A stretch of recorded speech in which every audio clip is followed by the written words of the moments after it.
Coming at you from the Lone Star State, a pop culture podcast about movies, TV, toys, and other dorky things, with a twist of real-life dad stuff, too. So here he is, Lucky the Dork Dad. This is the Dork Dad Podcast. What's up, dorks? This is your host, Lucky the Dork Dad, and this is a new episode of the Dork Dad Podcast. Now, I'm recording this on Tuesday morning, October 15th. I just got off of work. I'm back working nights this week.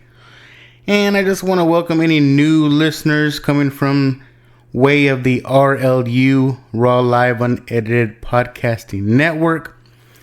I do got to say I had a crazy week this past week. A lot of podcasting.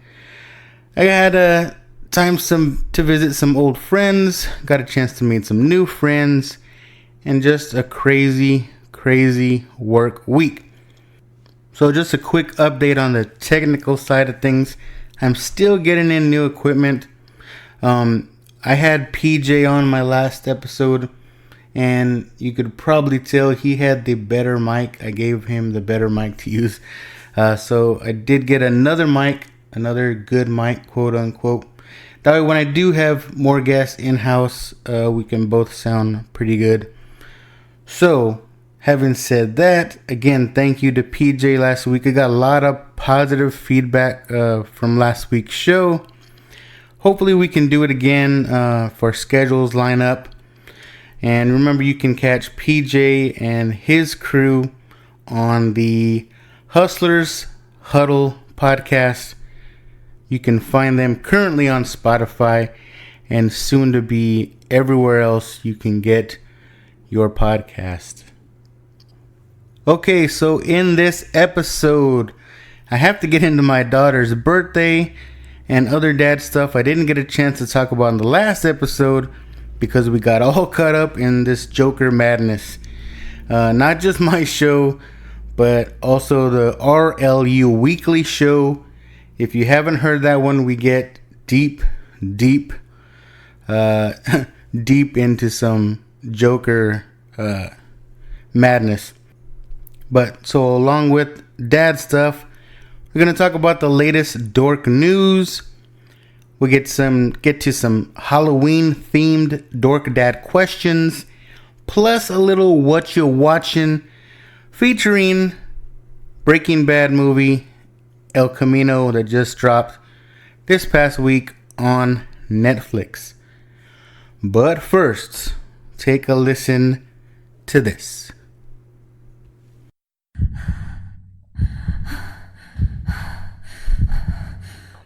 Do you ever feel scared? I'm scared of the dark. I'm scared of failing. I'm scared I don't have the spark. I'm scared of being dumb. I'm scared of what I don't know. I'm scared of dying. I'm scared to grow. I'm scared to be me. I'm scared of Chucky. I'm scared of a lot of things. I'm scared I'm not lucky. What does it take to overcome your fears? What does it take to turn your gears? What does it take for you to break through? What does it take for you to be you? Confidence is a journey. Let us take you there. Style and confidence. 3leggedrabbit.com. Be big, be strong, be you. Yes, so go ahead and check out 3leggedrabbit.com. That is the number 3rabbit.com. If you look under podcast gear, anything under that category, if you use the code podcast at checkout, you can get 10% off any podcast gear. That is Dork Dad podcast items, as well as the Raw Live Unedited podcast gear as well.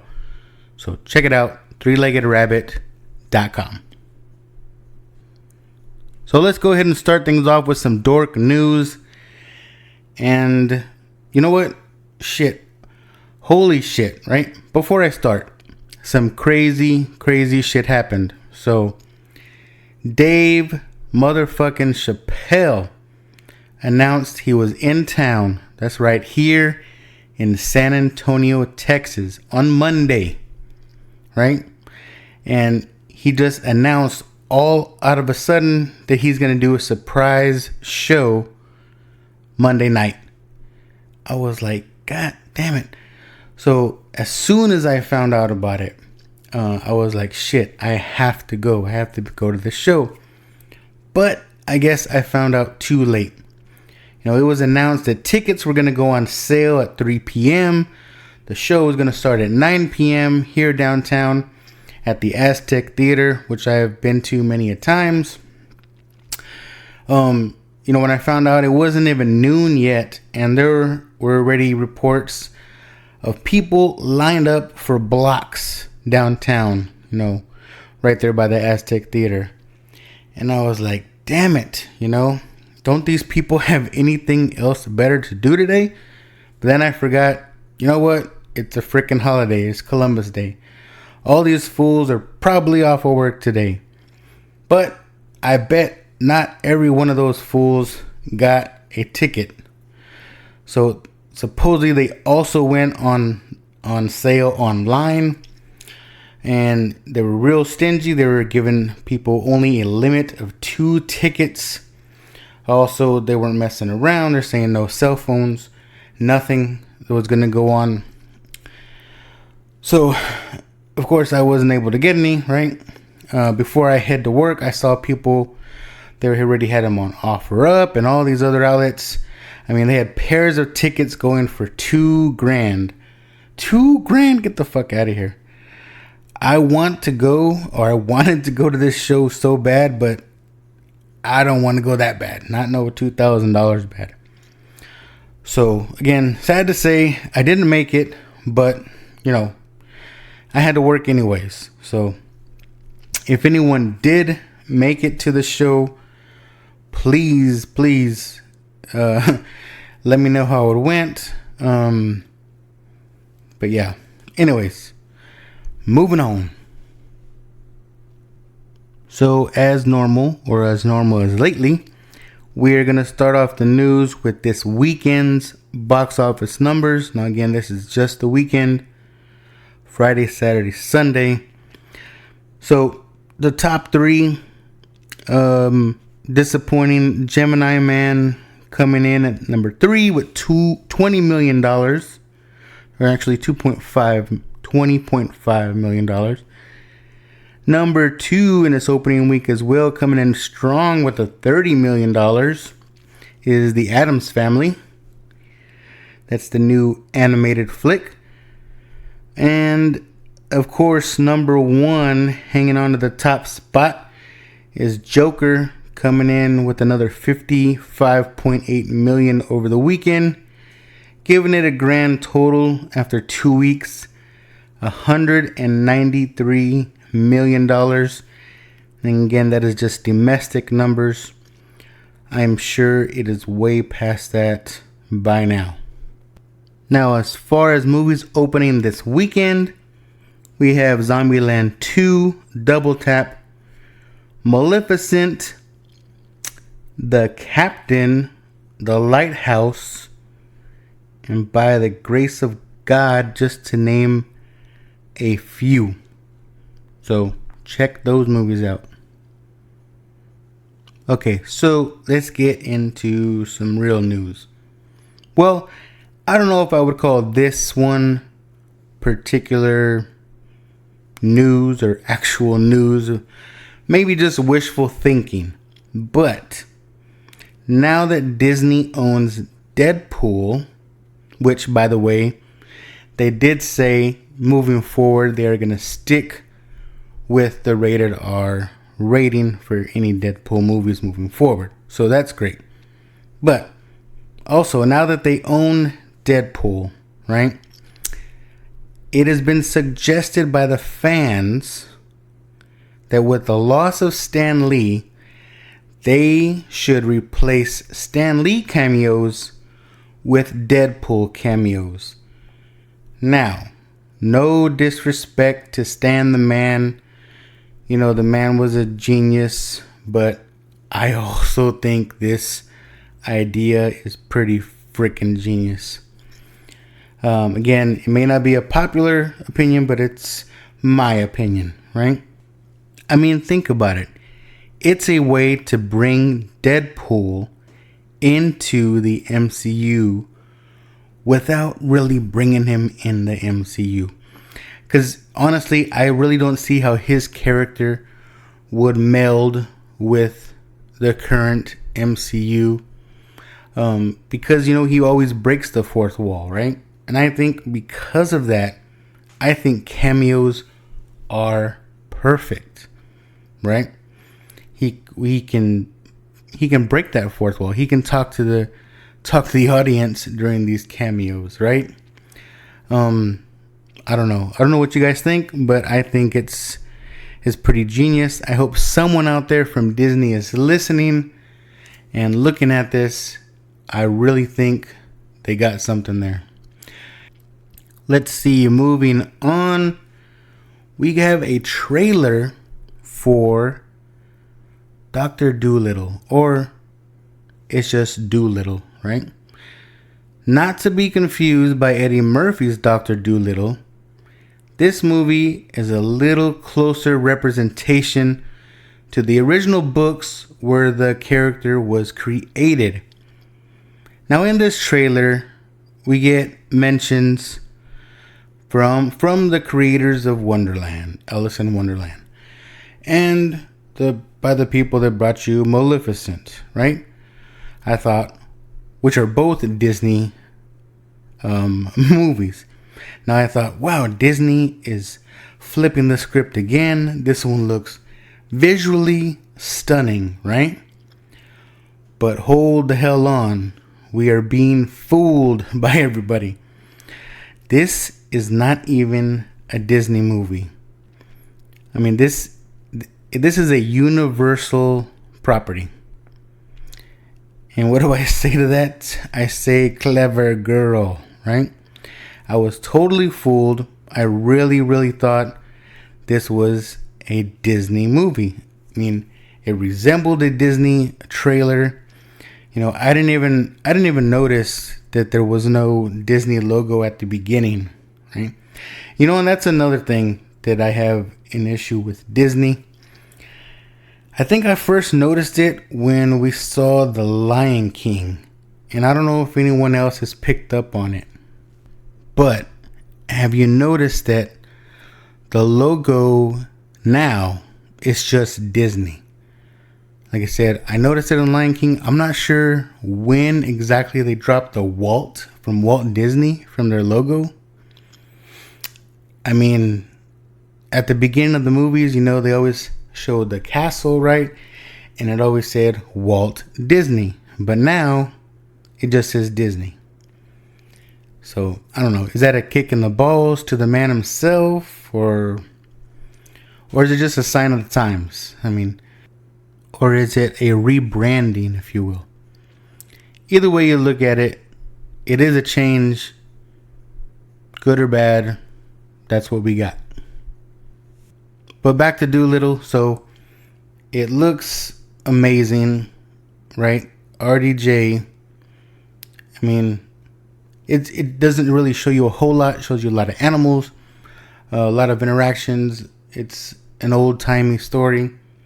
He has some kind of accent. So, either way, not a Disney movie, Universal movie. I will most likely check it out. Okay, so speaking of Disney, on Monday, Disney released a 3-hour long trailer. That's right, I said 3 hours. So they put this trailer out showcasing everything that is going to be on Disney Plus in chronological order at its release on November 12th. I haven't seen it, nor do I want to waste 3 hours of my life watching this trailer, but there has been a lackluster buzz floating about the interwebs. I'm not too sure what people were thinking when Disney said they were going to release their entire catalog of movies and shows. Well, with the exception of Song of the South, because apparently that's too racist now. But, I understand maybe not everyone is going to tune in to movies like Davy Crockett, Sammy the Way Out Seal, The $1 Million Duck, or Darby O'Gill and the Little People, which is a great movie, by the way. You got to see that one. All I can say is it will have plenty of content. Majority of the folks may not seem too excited for all the old titles and all the slew of Disney Channel movies, but I think it's great. There are a lot of older movies, a lot of older shows that I would love to share with my kids. Things that I saw as a kid and really have not been available anywhere unless you find some random old VHS tape buried somewhere. They just weren't available to show. So I'm actually excited for the old stuff.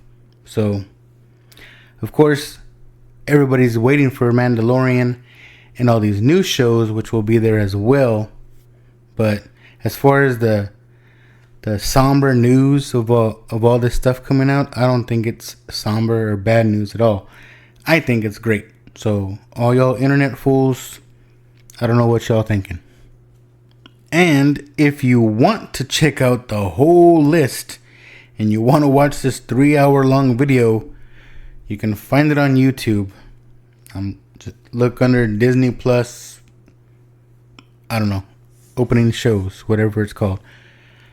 So, moving on, let's see. Training Day. So, it has been announced, or it's in the talks, as a lot of movies are, I'm sure. So, they are working on a Training Day prequel. Kind of to, I guess, in celebration of the 20th anniversary of the original Training Day. 20th anniversary? Are you shitting me? Oh, I'm getting old. So, a prequel, right? Set to be a decade before the original, which would make it the year 1992. And supposedly would be set roughly 2 days before the Rodney King verdict. So that's an interesting twist to it. Now, for a prequel, who are we going to get to play Alonzo Harris? Who are we going to get to play Denzel's character? Because he obviously cannot play himself in a prequel set 10 years before the original, which is already 20 years old. So, who are we going to get? I mean, we know Denzel's son, John Washington, has done some work. He was in the Black Klansman, which is roughly, I think he's roughly 35 years old, so it kind of fits the role. What about a Michael B? A Michael B. Jordan as a young Denzel, young Alonzo Harris in Training Day. Everybody's hyped on Michael B right now. I still am. I think that'd be great. I think his lips are too big, but I'm just kidding. But then Michael B would be great, I think. What do you guys think? I don't know. What else? So, Coming to America. That's the number 2. So that's the Coming to America sequel. The Eddie Murphy, Arsenio Hall movie. We all know and love the original, right? So there is some, I don't know, disturbing news. Or not disturbing, it's the wrong word. Some concerning news, maybe.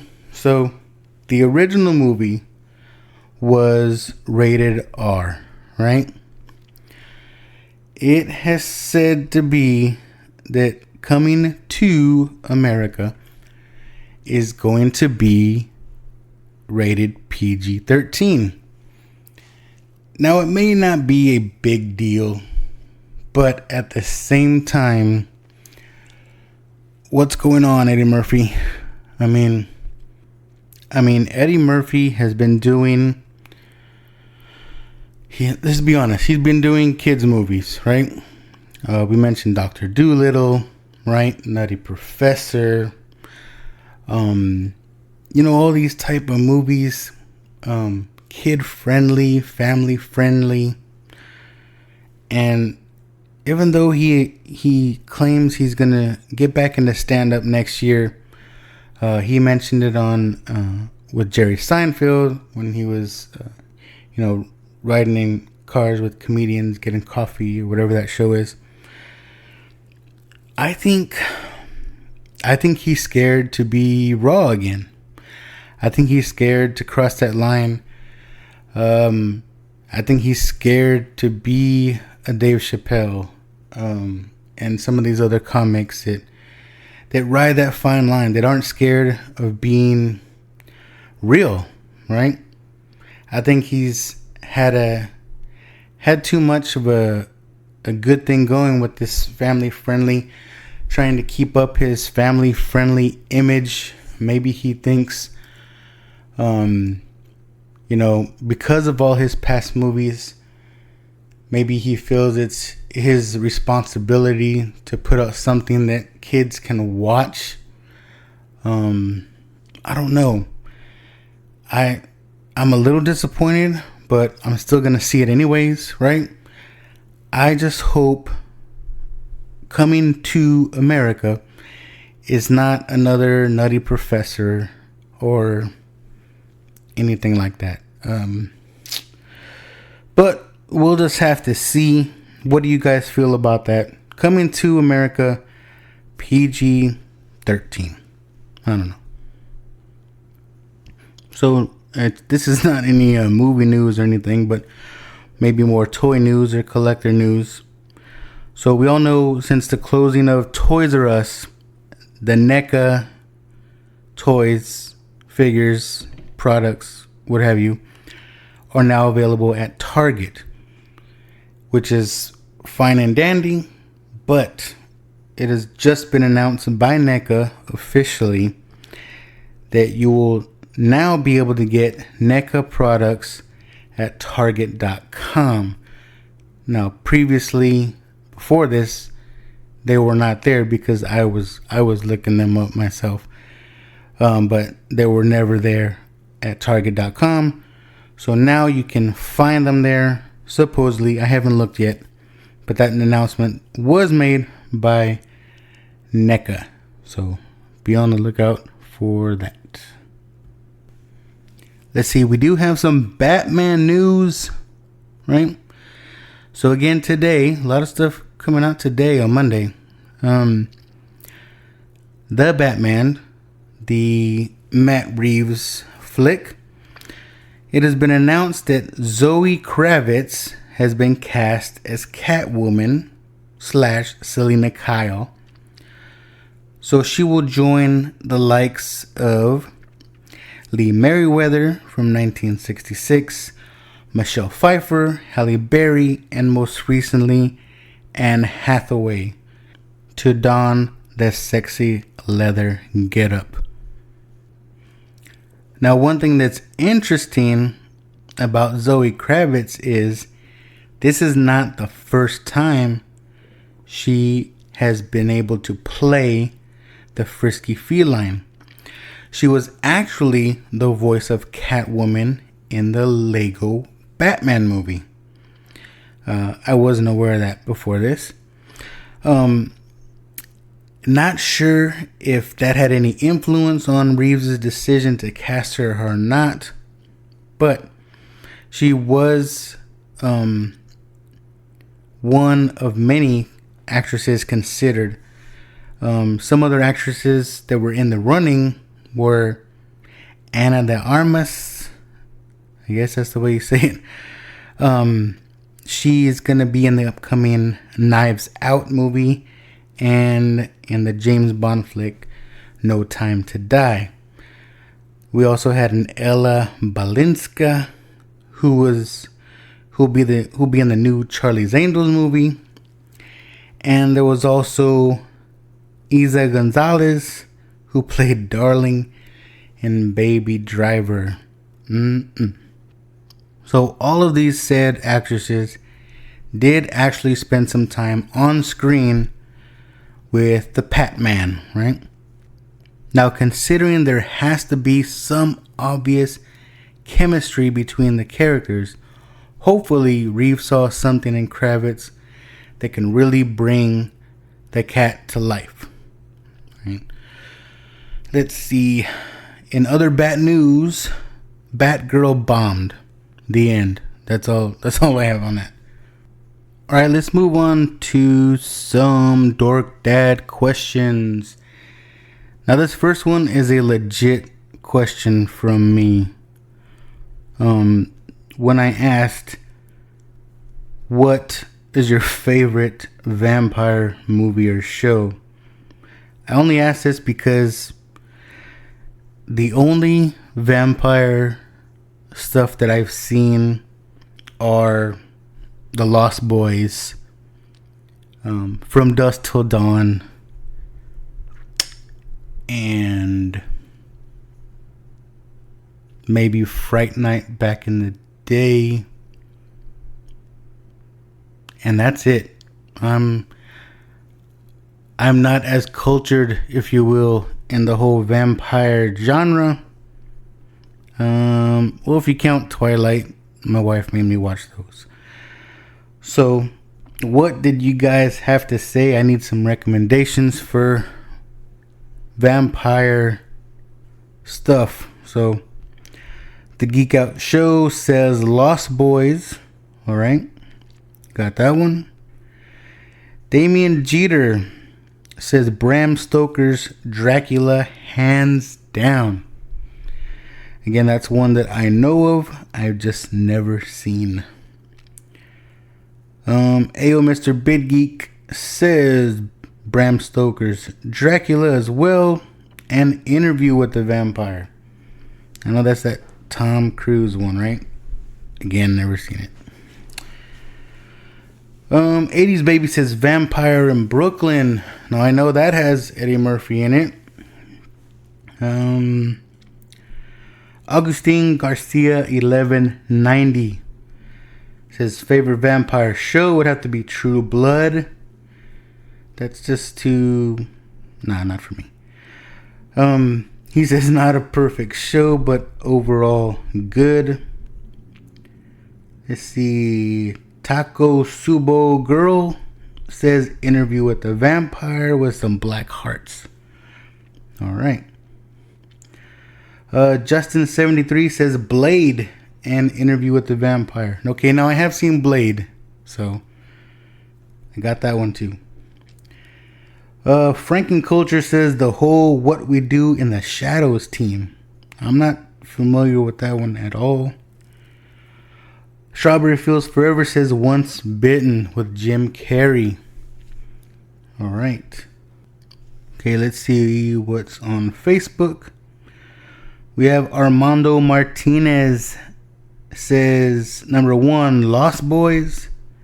Number 2, Near Dark. Number 3, 30 Days of Night. He says read it. And 3A, Interview with the Vampire. Alright. We have David Pointer says Anne Rice movies. Okay. Jerry Stowe says, remember that show that aired really late at night when we were kids? The main guy was Alucard. Dracula the series. That I don't remember, so I'm gonna have to find that out.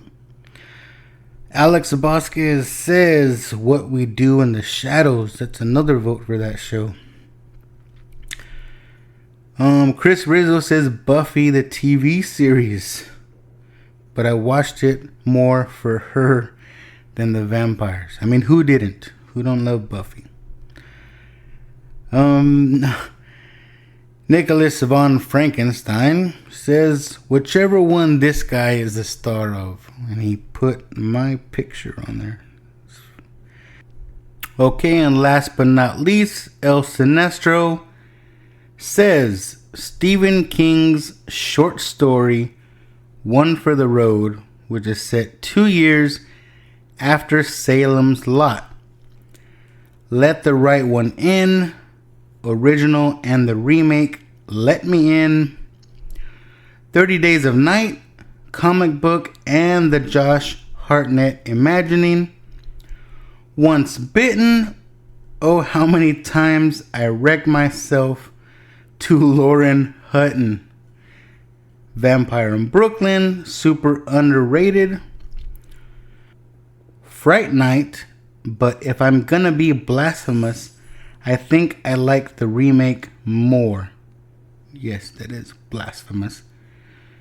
Let's see, Buffy the Vampire Slayer TV show, specifically season 2, and From Dusk Till Motherfucking Dawn for the win. I would have to say that's my favorite, at least from what I've seen.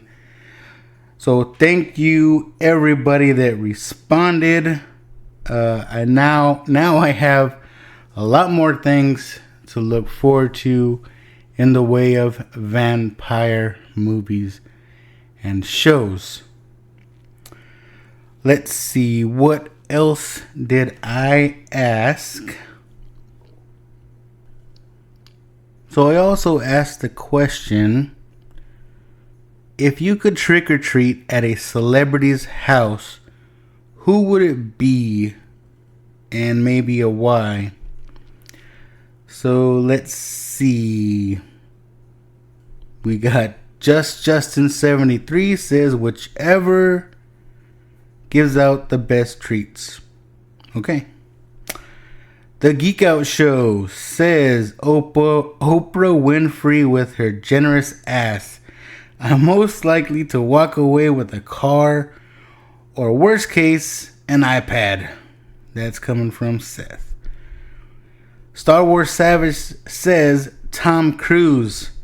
I'd fuck with him because fuck that guy. Yes, that's awesome. Urban Spooky says Bill Cosby. I guess he wants his pudding pops. And then he comes back and says, wait, no, Kevin Spacey. Again, I guess he would like his pudding pop. What else we got? We got Chris Whitwell from the Hustlers Huddle podcast. Says Jeff Ross. He says, think about how awesome it would be to get roasted over your costume by the master himself. See, Cedric Valdez said, I would say Fluffy. That's Gabriel Iglesias. Because I know he giving out the good stuff. And maybe even a whole chocolate cake. And PJ Toms from the Hustlers Huddle podcast as well says Bill Murray. He says, I hear he likes to get down some. And I'm sure who doesn't want to get down with some Bill Murray. So again, thank you for everybody that commented on this week's Dork Dad Questions. Be on the lookout, Facebook and Instagram, for more questions. And I will definitely read your comments on the show. Okay, let's see. Dad stuff this week. So, it was my daughter's birthday. I didn't get a chance to talk about it last week because we were talking about Joker. But my daughter did turn 14. And again, she didn't know what the hell she wanted to do. She didn't want to party. I mentioned she wanted to go to Six Flags. But I wasn't about to buy everybody a damn ticket to Six Flags. So I convinced her. As I mentioned before, my company rents out Six Flags for our family day, which is coming up at the beginning of November. So I told her, what if I get a couple of extra tickets? She can bring a couple of her friends with us, just because it's just a whole better experience. You don't have to wait in line and all that jazz. You can get straight on the lines, on the rides right away. So she was good with that. So lucky for me, I didn't have to have any party. Even though I know deep down she really likes parties.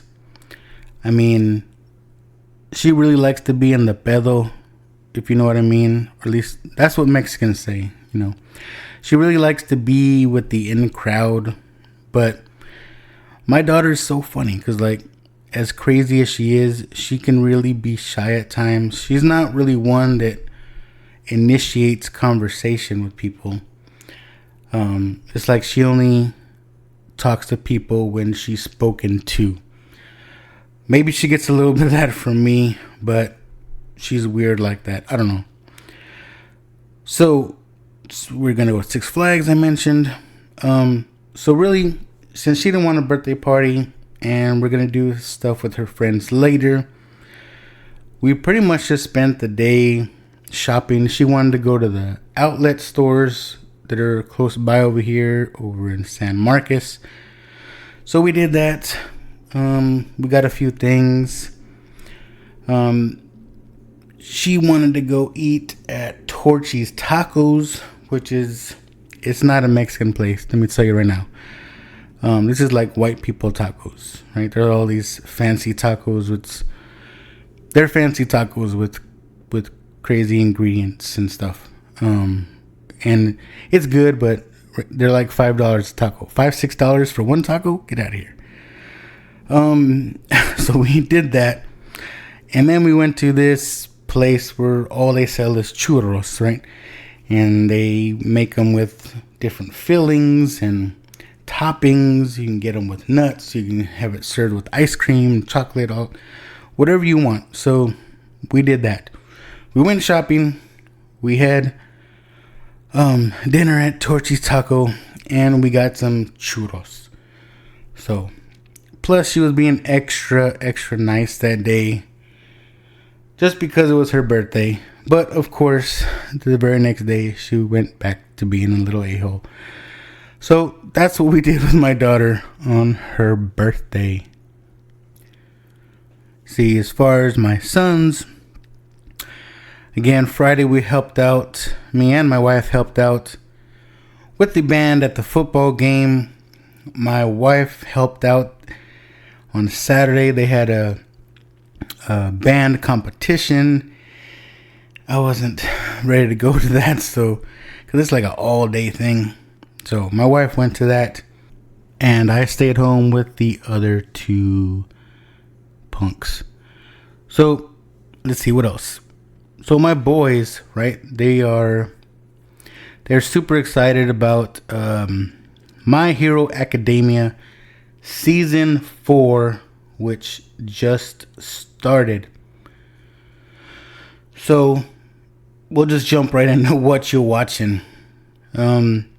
So I thought I was caught up with My Hero, but I guess I didn't finish Season 3. I think I stopped because I was waiting for the dubbed episodes to come out. When they first come out, they're with subtitles, and I don't got time for that. I wait until they're dubbed. So I think that's what I did. So I still need to finish Season 3. I think I'm like halfway through. Then I can start on Season 4. So any anime fools out there, I know you guys know that Season 4 just dropped. So be on the lookout for that. Now, I mentioned it with the whole old Disney shows coming out. I'm always trying to get my kids to watch some of the movies and stuff that I grew up with, right? One movie I remember watching over and over was The Beastmaster, right? I remember I used to think that movie was so freaking cool, right? I told my youngest, I said, hey, let's watch this movie. It's super, super cool. It's about this guy, right? He can control animals, right? He sees what they see what he sees. He's got like a black tiger. He's got a couple of ferrets. He's got this hawk with him all the time. And my youngest was the only one that was interested. So we spent Sunday evening watching the Beastmaster. So, if you guys ever listen to Franken Culture is another podcasting network that they have been super nice to me and supportive of the show. They have a show called It Used to Be Better, where they review older movies and the older movies that they used to love, and determine if they still hold up or did they used to be better, right?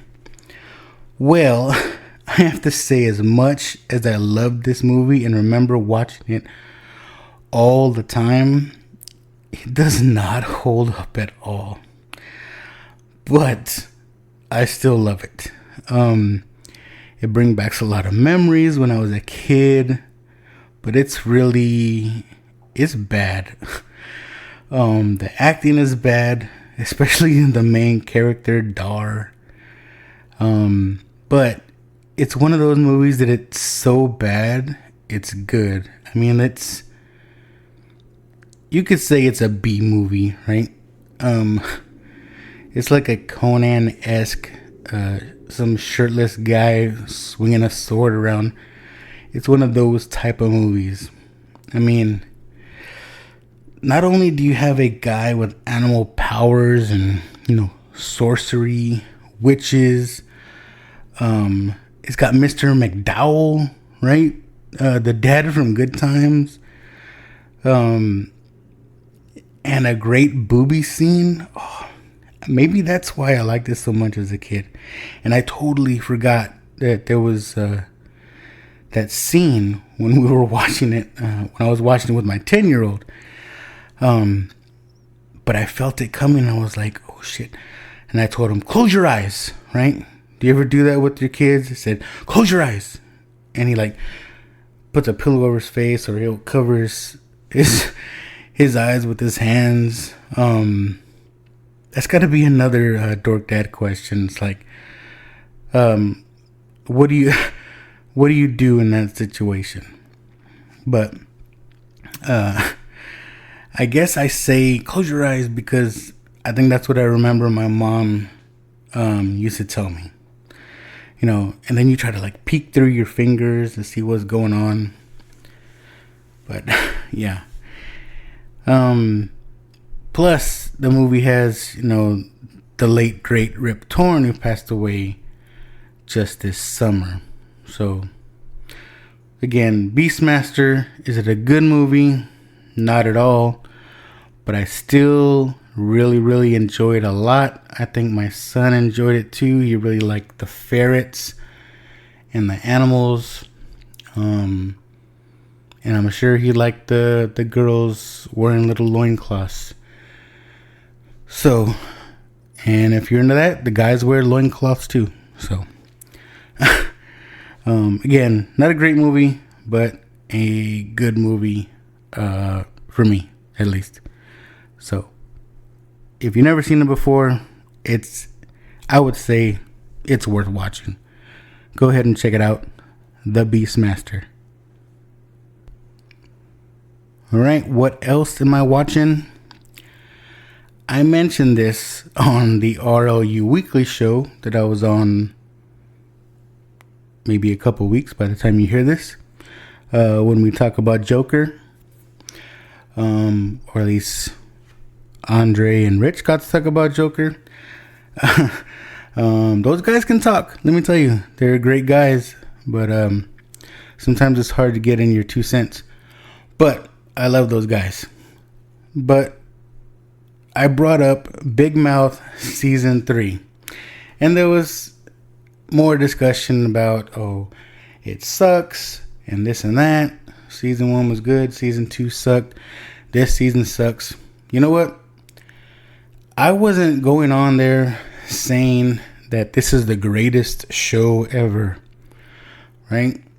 I was going on there to say that I just like the show. I mean, like I just said, it's like you're not winning any awards with this show. It's not groundbreaking. It's not monumental. I like it for what it is. It's similar to South Park. I mean, you watch it because it's raunchy, because it's stupid. That's the reason why I watch it. Not because it's some great show. I just like to watch it to, again, be taken away to another world and forget about my daily troubles. That's why I watch movies. That's why I watch shows, to be taken away. And yeah. Anyways, I just thought I had to maybe defend my recommendation. So, Big Mouth Season 3. Again, it's not the greatest, but I enjoy it. And that's my review. Okay, now what everybody has been waiting for. My take on El Camino, a Breaking Bad movie. Now, for everybody that's been hiding under a rock since 2013 and do not know what Breaking Bad is, go watch it. It's 5 seasons. Go watch that shit. Then come back and watch El Camino. Now this takes place right after the end of the series. We got Jesse Pinkman on the run. Oh, you know what? I'm not gonna get too deep into it. This will be a spoiler-free review. All I gotta say, you can tell from the trailer that he's on the run. He's driving. All I can say is that Aaron Paul, he needed this, right? He hasn't done shit since Breaking Bad. And everybody loves him as Jesse Pinkman. I thought it was very, very good. It's an epilogue to a story we know and love. And I really believe that we could even continue the story of Jesse Pinkman. And looking back at the movie as a whole, even if you had didn't even know what Breaking Bad was, I really think you can watch this movie and follow it and follow what's going on, just because of everything that's included in the movie. You get flashbacks of old characters. I don't think it's a spoiler, but you see flashbacks of Walter White. We get a glimpse of Mike Armentrout. We see, of course, his buddies, right? Skinny Pete and Badger. We see Jessica Jones, Kristen Ritter, and we see old Joe from the junkyard. And of course, we see another, rest in peace, we see Robert Foster, who just passed away on the 11th, on the release date, which is really sad. But we see his character. Great job. I love his character in this movie. So again, I don't want to spoil it. I'll just say that I really, really enjoyed it. But basically, it's about a man that is in trouble and he needs a way out. His friends help him out to get what he needs. We see some flashbacks showing on that give us the idea of his plan on how to get out of his problem. And it's just an overall, like I said, it's a good epilogue to the show. But of course, as always, there's haters out there saying that the continuity in this movie does not match up with the end of the show, since it's supposed to be right after the series. But you know what, people, it's been 6 years now. You tell me if you look the same after 6 years, right? Again, sometimes I think we take this stuff too seriously. It's a movie, right? It's make believe. So that's the biggest thing that I'm hearing negative from what's out there on the interwebs. Much like Joker, it's really about a broken man. Aaron Paul's character is broken at the beginning of this movie. He is so freaked out. I mean, at the end of Breaking Bad, or in that last season, they held him in a cage. I mean, what would that do to you if you were held in a cage and they only let you out to cook meth, right? You would go crazy too. So he's a broken man, but then finds his way, and I really want to see what happens next in the world of Breaking Bad, and what happens next for Jesse Pinkman. So again, that's my unspoilery review. I really liked it, but at the same time, I like a lot of things, except for Aquaman and BVS. Like I said earlier, when I watch movies, when I watch shows, I just like to be taken somewhere else, to forget about the real world for a couple of hours. So again, I like almost anything and everything, but I really like this movie. I guess mainly because I like the show. And if you haven't watched the show or didn't like the show, I still think that this movie could hold up as a standalone movie. As the movie goes on, you can figure out what exactly is happening without really knowing everything that came out of the show. So I give it 2 thumbs up and recommend you watching this movie.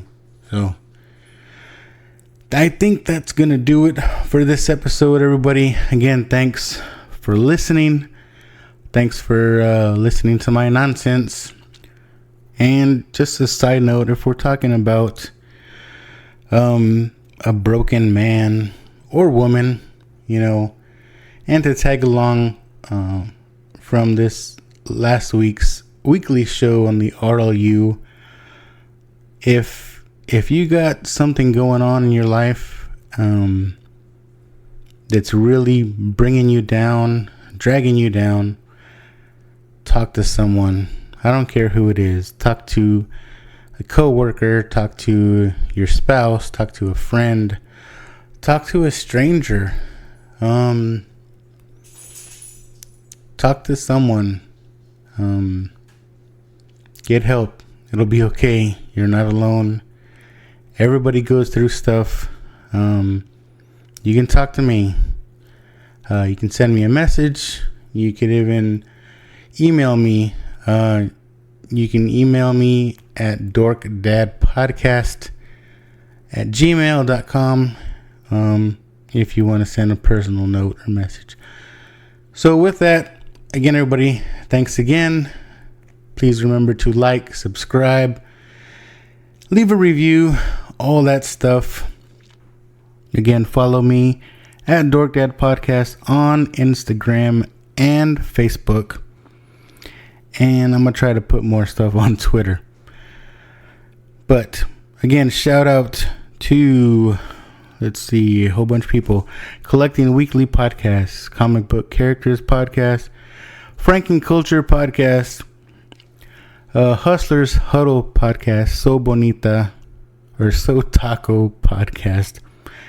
And of course, the Raw Live Unedited Podcasting Network. And until next time, I will see you later. You've been listening to the Dork Dad Podcast. Please remember to follow, like, subscribe, and share with your friends. Until next time, keep it dorky.